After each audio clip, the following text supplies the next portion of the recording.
إلى ربك يومئذ المساق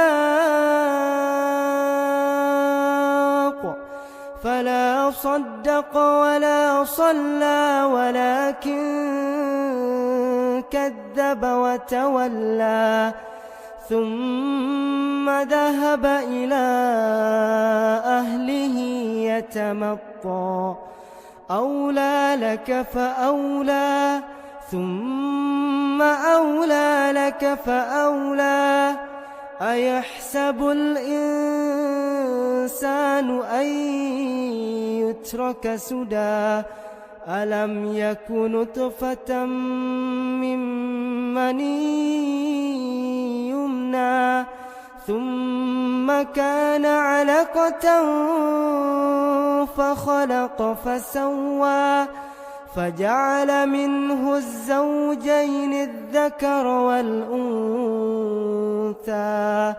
أليس ذلك بقادر على أن يحيي الموتى إلى ربك يومئذ المساق فلا صدق ولا صلى ولكن كذب وتولى ثم ذهب إلى أهله يتمطى. Ada beberapa hal yang dilakukan oleh orang kafir sebelumnya. Ini yang menceritakan tentang keadaan mereka. Pertama, fala saddaqa wala shalla. Mereka tidak mempercayai Rasulullah. Dia juga tidak percaya tentunya dengan apa yang dibawanya. Tidak percaya dengan Al-Quran, tidak percaya dengan hari kiamat. Semua hal yang dibawakan oleh Rasulullah mereka tidak percaya. Artinya mereka dustakan. Fala saddaqa wala shalla. Selain itu juga mereka tidak sholat. Nah, ini sebagian ulama kita mengatakan orang kafir itu akan dihukum berkali-kali lipat. Dia dihukum karena tidak sholat dan juga karena tidak beriman. Makanya dalam surah Al-Mudaththir Allah menceritakan tentang penghuni surga. Fi jannatin yatasa'alun, mereka bertanya-tanya dalam surga. Mereka tanya kepada teman-temannya yang masuk neraka, ma salakakum fi saqar? Apa yang menyebabkan kalian dimasukkan ke dalam neraka sakar? Jawaban mereka adalah lam nakum minal musallin. Dahulu kami tidak sholat. Lah, kenapa tidak sholat? Kan tidak beriman memang.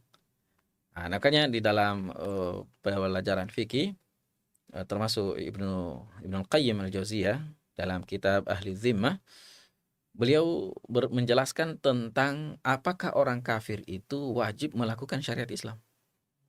Ya, betul dia kafir, dia punya keyakinan sendiri, tapi tentang syariat Islam harus dilakukan. Sholat tetap harus sholat, puasa tetap harus puasa. Ya, walaupun dia kafir. Kalau mereka tidak lakukan ini akan double azabnya. Diadab karena tidak beriman dan diadab karena tidak sholat. Nah, mungkin ada yang bertanya, mau ngapain juga sholat Ustaz? Ya, bukannya kalau dia sholat tidak diterima sholatnya? Iya, tapi dia double. Kalau dia tidak sholat akan double. Nah, maka ini tentu ada khilaf di kalangan ulama. Tapi yang intinya di sini, mereka-mereka ini tidak beriman kepada Rasulullah. Fala saddaqa wala sholat, juga tidak sholat. Walakin kazzaba wa tawalla. Justru yang mereka lakukan adalah mendustakan. Wa tawalla, berpaling. Ya, biasa kan ada orang dia dustakan saja tapi tidak berpaling, dia ikuti kayak orang munafik. Ya, sebagian orang munafik kan tidak berpaling, tapi dia tidak percaya. Nah, ini. Tapi mereka ini justru ya mendustakan lalu berpaling. Bahkan selain berpaling menghalangi orang lain. Tsumma dzahaba ila ahlihi yatamatta. Kemudian kembali ke keluarganya dalam keadaan sombong, mengajak keluarganya untuk tidak mengikuti, bahkan menghalangi, bahkan kalau bisa membunuh atau menyakiti semua orang yang mengikuti ajaran Rasulullah SAW. Nah, ini orang-orang seperti ini diancam oleh Allah Subhanahu Wa Taala. Karena ada 4 hal yang mereka tidak lakukan, maka Allah juga mengadabnya dan memberikan kecelakaan 4. Aula laka fa'aula, thumma aula laka fa'aula. Jadi ada 4. Aula laka, ini 1. Aula laka aula, ini 2. Thumma aula laka fa'aula. Jadi 4. 4 ini terkait dengan 4 yang tadi. Ya, fala saddaqa, ini yang pertama. Dia celaka karena tidak percaya. Wala saddaqa wala shalla, dia juga celaka karena tidak salat. Walakin kadzdzaba, dia celaka karena dia mendustakan. Walakin kadzdzaba wa tawalla, karena juga dia berpaling. Jadi aula laka fa aula, thumma aula laka fa aula. Ayahsabul insanu ayyutraka sudah? Apakah manusia mengira mereka akan dibiarkan begitu saja hidup di dunia tanpa ada beban? Fasibtum annama khalaqnakum abatha wa annakum ilaina la turja'un. Apakah kalian mengira kami ciptakan kalian itu untuk bergurau saja, lalu kemudian tidak kembali kepada Allah untuk mendapatkan balasan? Ya, ini tentu pertanyaan tidak perlu dijawab. Ini peringkaran. Kalian itu diciptakan bukan untuk main-main. Kalian itu diciptakan bukan untuk bersenda gurau, tapi untuk beribadah kepada Allah, melakukan kebaikan dan untuk persiapan di kehidupan akhirat. Ayahsabul insanu ayyutraka sudah. Apakah manusia mengira akan ditinggalkan begitu saja tanpa ada hisab, tanpa ada sesuatu yang mereka akan lakukan? Ayahsabul insanu ayyutraka sudah. Kemudian di ayat selanjutnya Allah Subhanahu wa taala menyebutkan dari mana penciptaan kita. Alam yakunu nutfatan min maniyyin yumna thumma kana 'alaqatan fa khalaqa fa sawwa faja'ala minhu az-zawjayn adh-dhakara wal unsa alaysa dhalika biqadirin ala an yuhyiyal mauta. Ayat ini terakhir dari beberapa ayat dari akhir dari surah ini menjelaskan penciptaan kita. Jadi ayat atau surah ini kalau dilihat dari sisinya terbalik, ya. Dan begitulah metode Al-Qur'an. Awal dari surah ini membahas tentang kehidupan akhirat. Bagaimana akhir kehidupan kita. Di akhir surah ini membahas tentang bagaimana kita diciptakan. Jadi kayak terbalik. Karena memang pembahasannya adalah untuk mengingatkan kita untuk hari akhirat, al-qiyamah. Nah, kalau kalian tidak percaya dengan hari kiamat, tidak ini justru ini, maka ingatlah dari mana sumber kalian, ya. Bagaimana kalian diciptakan?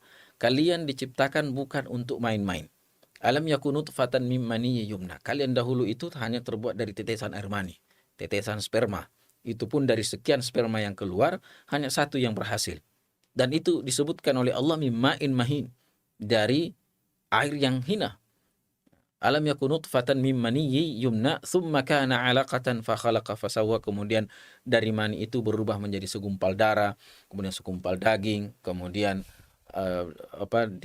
ada tulang, kemudian tulangnya dibungkus dengan daging, kemudian rangkanya sudah jadi, baru ditiupkan ruh setelah 120 hari atau 3 kali 40 hari berproses perpindahan itu di dalam rahim ibu.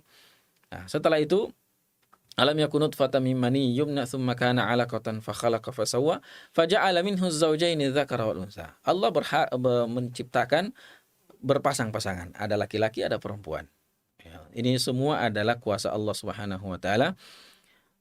Fa khalaqa minhu az-zawjayn adh-dhakara wal unsa alaysa dzalika biqadirin ala an yuhyiyal mauta. Setelah Allah menyebutkan tentang bagaimana proses penciptaan ini, mulai dari air yang hina, tetesan air, kemudian segumpal darah dan seterusnya, apakah Allah tidak mampu menghidupkan mereka? Alaysa dzalika biqadirin ala an yuhyiyal mauta. Apakah dengan kemampuan yang telah Allah jelaskan ini, Allah tidak mampu menghidupkan lagi orang yang sudah mati? Ini kan untuk membantah orang-orang yang tidak percaya tentang hari kiamat, tidak percaya tentang hari kebangkitan. Maka Allah kembali, ya, lihatlah bagaimana penciptaanmu. Kalau kita lihat Allah mampu menciptakan kita dari sebelumnya tidak pernah ada, maka justru jauh lebih mudah ketika Allah Subhanahu wa taala menciptakan atau mengembalikan kita setelah kita meninggal dunia atau setelah menjadi tanah, dimakan rayap dan seterusnya. Wallahu taala alam. Intisari dari surah ini saya simpulkan pada beberapa poin. Yang pertama adalah Allah Subhanahu wa taala tidaklah bersumpah kecuali pada hal yang sangat-sangat besar. Dan dalam hal ini adalah hari kiamat. Hari kiamat adalah merupakan perkara yang sangat besar, bahkan termasuk di antara rukun iman, yang mana tidak sah iman kita kalau tidak beriman kepada hari kiamat. Yang kedua, kejadian yang ada di hari kiamat sangat bertolak belakang dengan kejadian yang ada di dunia. Di dunia, matahari dan bulan tidak akan pernah bertemu. La syamsu yanbaghi laha an tudrikal qamar walal lailu sabiqun nahar. Tidak mungkin malam mendahului siang, siang mendahului malam. Bulan tidak akan mungkin mendapati matahari, sebagaimana matahari tidak akan mungkin mendapati bulan. Itu di dunia. Tapi di akhirat, fa idza khasafal qamar wa jumi'a asy-syamsu wal qamar. Semuanya akan terjadi. Matahari dan bulan disatukan. Dan itu akan terjadi di hari kiamat. Yang selanjutnya bahwasanya kita sekecil apapun yang kita lakukan di dunia ini akan kita lihat ya, nah kembali di akhirat nanti kita akan bernostalgia ya, akan melihat kembali, mereview kembali apa yang sudah pernah kita lakukan, dan walaupun banyak alasannya maka tidak usah terlalu merasa puas ini seterusnya, karena yang akan menjadi saksi bukan orang lain tapi diri kita sendiri, tangan-tangan kita dan seterusnya. Kemudian selanjutnya adalah masalah Quran. Ya, jangan terburu-buru dalam membaca Al-Quran, harus santai. Makanya dalam Al-Quran dianjurkan menghatamkan Al-Quran itu 7 hari. Ya, jangan kurang dari itu. Menghatamkan Al-Quran 3 hari itu kurang baik. Betul, Masya Allah punya waktu yang banyak, tapi ya sebaiknya tidak menghatamkan Al-Quran kurang dari 7 hari. Ya, kecuali di bulan Ramadan, ya ini ulama kita mengkhususkan karena memang bulannya Al-Quran. Ya, boleh menghatamkan Al-Quran lebih dari 1 kali dalam 1 hari. Ya, seperti Imam Syafi'i yang menghatamkan Al-Quran 60 kali selama Ramadan. Artinya dalam 1 hari 2 kali beliau khatam. Ini di bulan Ramadan. Di luar Ramadan ya 10 hari, 7 hari, paling lama 1 bulan. Bahkan sebagian ulama mengatakan kalau menghatamkan Al-Quran 1 kali dalam 1 bulan itu termasuk meninggalkan Al-Quran. Ya, kalau hanya 1 kali dalam 1 bulan, seharusnya ya setiap 10 hari atau setiap 7 hari itu kita khatam 1 kali, baca saja. Kemudian selanjutnya Allah juga mengingatkan kita jangan jadikan dunia tujuan utama. Ya, jangan lebih mementingkan kehidupan dunia. Ada kehidupan yang lebih harusnya kita lebih utamakan, yaitu kehidupan akhirat. Kemudian terakhir ya proses manusia meninggal dunia.